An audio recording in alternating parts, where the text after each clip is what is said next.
China once led the race for the world's largest economy. However, everything changed when the global pandemic attacked, ripping off the stable economy of virtually every country, most especially China. After exploring the limits of its economic flexibility, it seems like China is about to experience a rough ride. After emerging from the global lockdown caused by the pandemic, the state of many economies faced a great deal of uncertainty. The subsequent decline in production of many economies is unlike anything ever experienced in the history of humanity. Until today, the fight against recession caused by the global pandemic still goes on. As a matter of fact, China is likely to face some potential challenges due to its reliance on its ability to modify economic rules. So, if you could think for a second, will China be able to hold out for long? Or is this just an impending tale of a country that is about to fall? In today's video, we will investigate the factors behind China's high debt burden and its impact on the economy. Next, we delve into the decline in manufacturing activity and the challenges of rebalancing the economy, to end up by examining the surge in consumption as a potential solution. Before we go further, kindly hit the like and subscribe button and comment to promote the channel so we can produce similar content like this.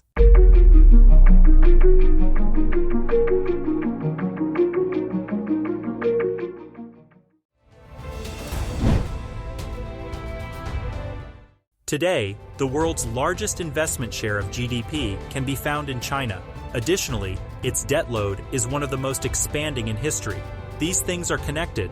The rise in China's debt burden is a direct result of this extremely high investment share, as increasing amounts of investment are being channeled into schemes whose economic returns are smaller than their monetary expenses. Geopolitical warfare has now made the prices of goods sky high, and the ongoing supply network constraints brought on by the turmoil of 2020. Fresh rounds of COVID-19 in China have prompted authorities to lock up regions across the nation, adding fresh obstacles to an economy already experiencing a slowdown due to external financial constraints and a downturn in the real estate market. The administration is hopeful that the cautious monetary policies, such as lower interest rates and profit payments, and proactive fiscal tools, such as tax and fee reductions, that got the nation through 2020, will have the same impact in 2022. In order to lessen the effects of COVID-19 lockdowns and outside economic disruption, China is stepping up its stimulus initiatives. The administration is hopeful that the prudent monetary policies like lower borrowing costs and profit transfers and proactive fiscal strategies like tax and charge relief that got the nation through 2020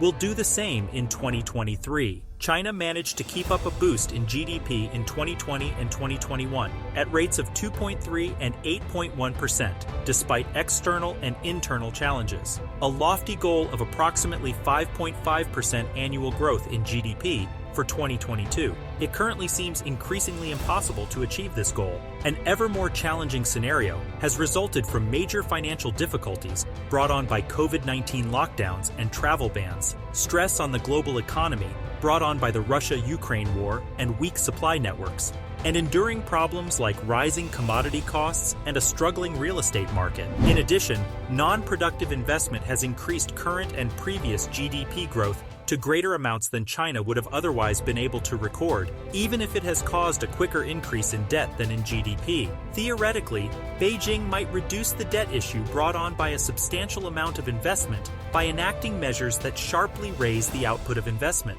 It has been making this suggestion for years, for instance by shifting investment back to the tech field, but so far it hasn't worked, and it is unlikely to ever work.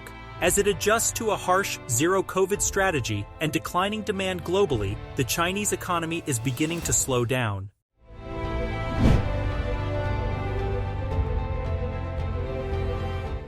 Last year, the official growth data analyzed that if the second largest economy in the world experiences a decline, the likelihood of a worldwide recession will increase.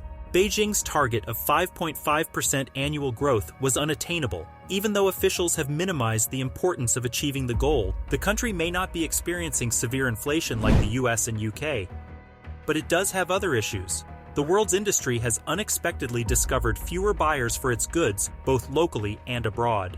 On the other hand, Growth is also being hampered by trade conflicts between big economies like the US and China, and as it falls sharply against the US dollar, the yuan is on track to have its most difficult year in decades. Investor trepidation caused by an unstable currency feeds uncertainty in the world of finance.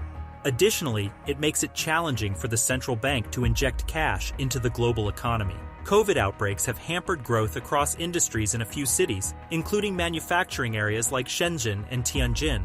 Major services are under pressure because people are also not spending money on items like food and drink, retail, or tourism. According to the National Bureau of Statistics, industrial activity in the manufacturing sector looks to have increased again in September. The government's increased investment in infrastructure may be the source of the resurgence.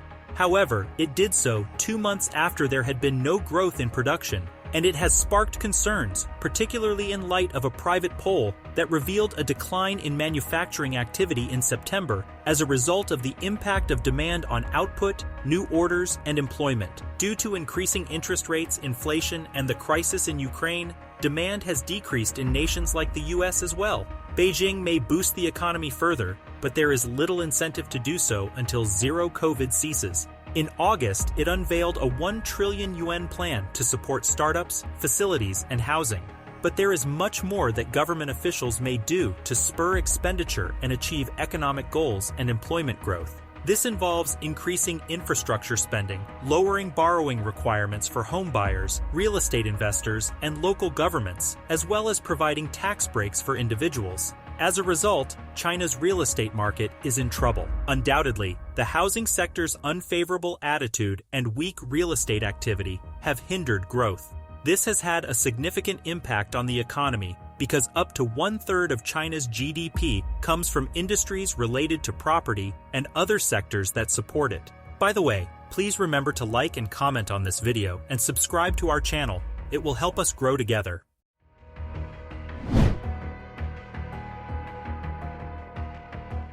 Home buyers have been refusing to pay their mortgages on partially constructed structures, and some are not sure their homes will ever be finished. The decline in demand for new homes has decreased the requirement to import building materials.